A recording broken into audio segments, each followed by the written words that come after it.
everybody light your Blair Witch Project flashlight under your face and say good morning to Sarah Kendzior of Gaslit Nation and just general awesomeness. Hi, Sarah.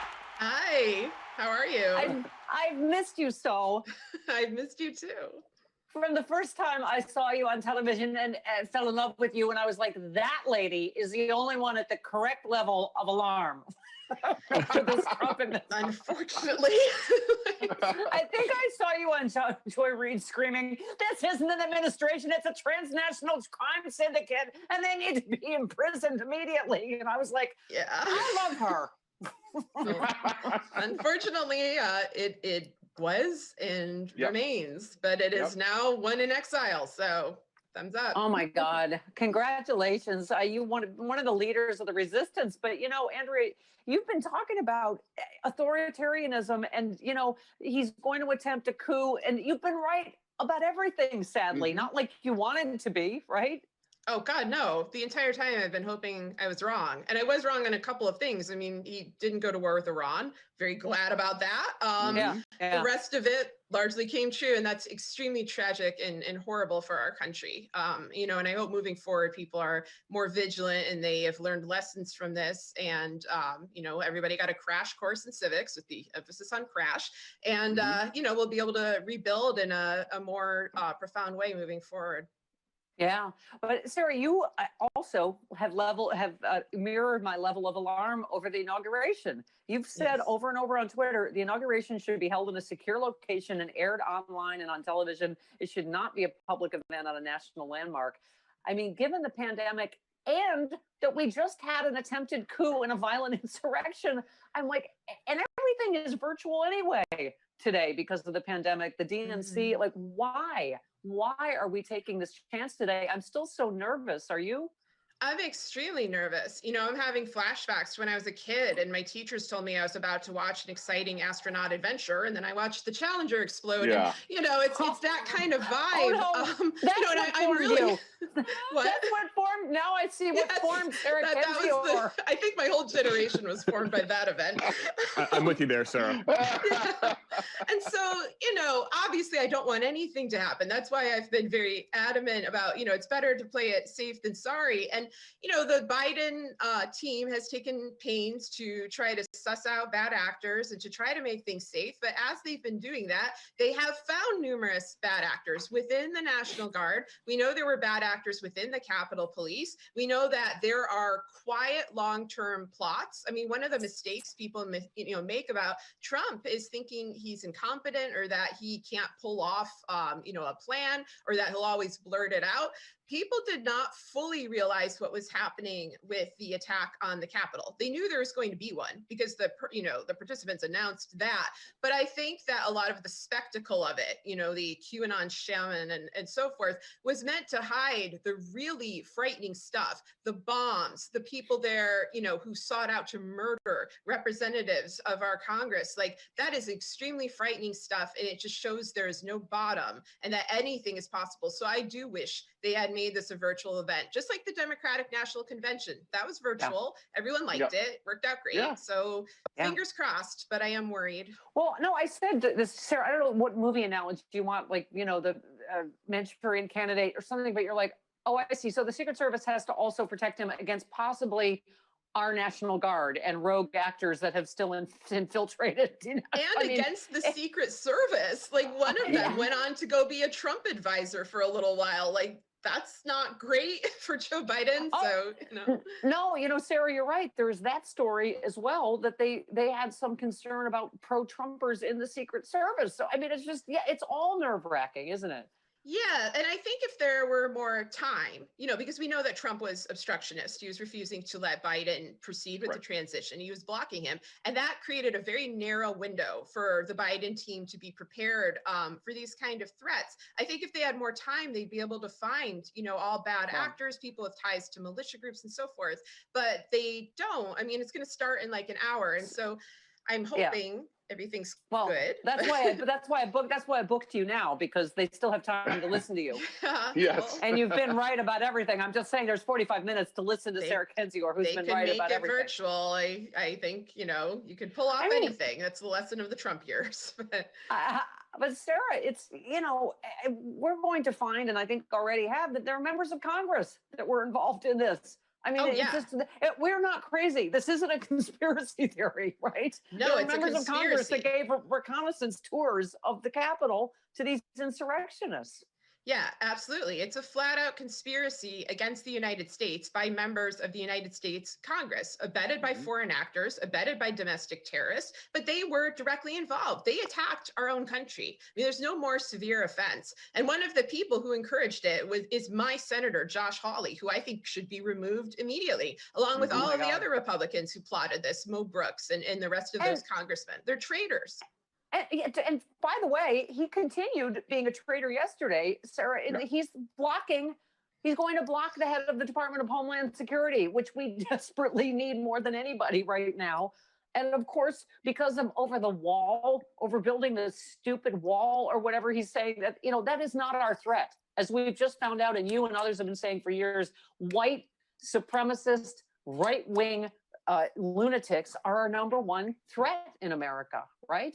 Yeah, 100%. And, you know, Hawley's an opportunist, but he's somebody with a moral void, you know, and the acts that he's perpetrating right now are evil and anti-American and very serious, and they need to be out. I think some are still kind of trapped in this mode of thinking of this as, you know, hyper partisanship, but it's so much worse than that. You know, this is putting our national security at risk. This is trying to prevent Biden's administration from serving the American public. And the American public has not been served for 4 years. We haven't been served anything but conspiracies, lies, and threats. And so they have a tremendous amount of work to do, and they need to get on it fast. And of course, the Republicans are going to try to block them, but it's great that the Democrats have the House, the Senate, the presidency. They should be as forceful as possible at pushing back at that. They don't need to be polite. They don't need to shake hands or reach across the aisle to people who want to punch them in the face. Like, they just need to get work done.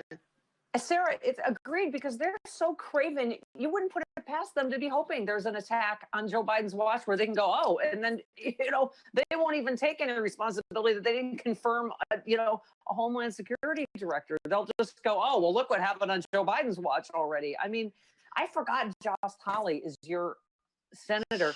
Don't you think, and do you think he and Cruz could still be expelled? The more this investigation goes on, time is not going to be their friend, is it? Yeah, I think the more details that we know, I think, and the more that Biden manages to break through the morass of confusion and lies that Trump has created. We've already sort of seen this since Trump has been kicked off of Twitter. It's like the air is clearing. People will begin to see with clarity that this was a domestic terrorist attack. This was like a internal 9/11 style attack, and people could have died. We're very lucky that they didn't. And I think when they see that they had accomplices right there in Congress, of course those people need to be removed. Of course, they're national security threats. And my representative is Cori Bush, so it's an interesting situation to live in St. Louis right now, where my representative is trying to remove my senator. But I fully am backing her and everybody else who are taking this seriously. They're taking America seriously. Yeah, I like. Didn't you love the sound of a congressional sphincter snapping shut when she called Trump a white supremacist on the floor of Congress? So it was awesome. It was so St. Louis. Yeah, they're more offended by her saying he's a white supremacist than him being a white supremacist. So that was but you tweeted the U.S. is still in an enormous amount of trouble, and we will have an enormous amount of work to rebuild and ensure that I never have to utter that phrase again in reference to a different Trump. You said, but man, it's going to be so nice to get him the hell out of the White House. I mean, and there's his whole grifter family. I mean, honestly, I hope they all go to prison. I don't know what's going to happen, but I mean, he has a world of legal pain ahead of him, don't you think? He should. I mean, he should have had a world of legal pain behind him 10 years ago, 20 years ago. You know, Donald Jr. and Ivanka should have been indicted 10 years ago. They weren't because of Cy Vance, who now says he's no longer running in his race, you know, in his, the Manhattan DA. And so, you know, there have been a lot of unpunished crimes and a lot of people who've escaped consequences who then went on to commit more crimes for this administration and escape consequences again through pardons. You know, Manafort, Stone, Flynn, and so on and so forth. They absolutely need to be held accountable, because the great lesson of this is that if you don't hold them accountable early, they just come back in a new Republican administration. Bill Barr is another example of that. You know, the GOP cover-up guy, like, they're getting older and older, but they're also spawning new variants and people like Hawley and Cruz. And of course, in the Trump crime dynasty, which they're trying to build, especially with Ivanka, but also with Don Jr., possibly with Lara Trump, who's also interested in political office. This is a mafia family that has infiltrated our political institutions, and people should view it as such. You know, that's not an exaggeration. That's a statement of fact. You know, I documented it. Many others have documented it. The Mueller report and Mueller probe should have done something about it. They didn't. Now's the time to do something. Now's the time for the investigation that we deserved all along, and the prosecutions that are well merited. And Sarah, you know, I keep making this, you know, first of all, when you have Auschwitz t-shirts, F you for saying we can't call them Nazis anymore. I mean, and I'm sorry, the Hitler analogies are apropos, as you know, as an authoritarian scholar. Hitler had a failed coup before he had a successful coup. This is why we have to start with him being convicted in the Senate and prevented from ever coming to power again, and then let the legal system go and the state and local and all of that. But I mean, for instance, what do you think he's doing with declassifying this Russian information? I mean, the one thing I'm told is that he's not going to be able to do this by noon today, I hope. But what do you think he's trying to do by declassifying? I mean, go ahead. I wouldn't necessarily trust any information that Trump declassifies as full, accurate, or even real. I mean, that's the thing with him, is I could easily see him inventing intelligence, releasing intelligence selectively. He's building a narrative. He's creating propaganda. That's all intelligence is to him. I also think he's about to go sell a lot of our intelligence, and so is Kushner and others in his fold. And so that is another security threat. I've been worried about that for a while. I want the full story of Trump and Russia out. That story is extremely damning to Donald Trump, so I don't know why he'd want it out. Sarah, everyone that laughed about, oh, the Mueller report, it was nothing. I still don't think we're done, Sarah. Whatever he's trying to declassify, I think it's like good. I'm with Nancy Pelosi and Hillary Clinton, who said, let's have a 9/11 style commission and get to the bottom of this Russia thing, not for vengeance, Sarah, to protect our national security and from this ever happening again. Get to the bottom of what happened with Russia, because you and I both know it. And Bill Barr, you know, C-blocked it for Donald Trump. But we're going to see the unredacted Mueller report. We're going to find out more information, whether classified or not, don't you think?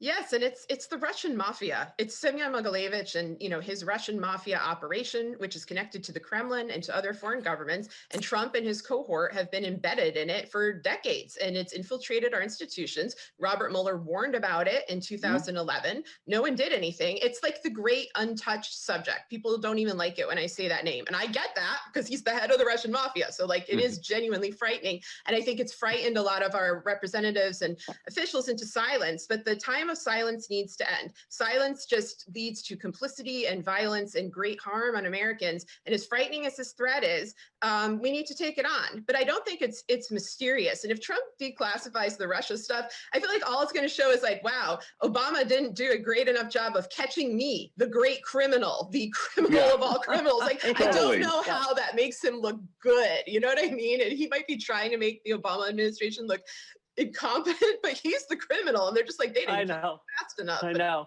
I mean, that, you know? Well, here's the good news for all of us in the resistance. You tweeted no changes ahead for Gaslit Nation. Andrea Chalupa and I studied corruption in the U.S. and autocracy abroad before the Trump administration. We studied it during the administration of Trump. We'll study it after the Trump administration. Our goal is a world in which our areas of expertise are not so relevant. That is great news. And hearing the Challenger story, it tells me who Sarah Kendzior is today. Take nothing for granted, guys. Can I just tell you? I was 7 years old, you know? Can I just tell you? This would have been you. My next door neighbor, when I lived in Crone on the Hudson, had a half coyote dog, like a half, it was very sweet, but it was half coyote. And I remember there were campers that, were going by her house, and her dog killed a deer right in front of all these campers. Oh And my we're all like, God. "Ah!" And Yeah. she said to the camp leader, she goes, "Well, if you're teaching them about nature, I think this is a pretty good lesson." Oh And no. then she was at the beach, and the same thing happened to a seagull in front of a bunch of kids. And she's like, "Listen, kids have to learn about nature." I'm like, Andrea Chalupa would have been in all of those groups of children. Yeah, we both would have. I mean, that's how we grew up.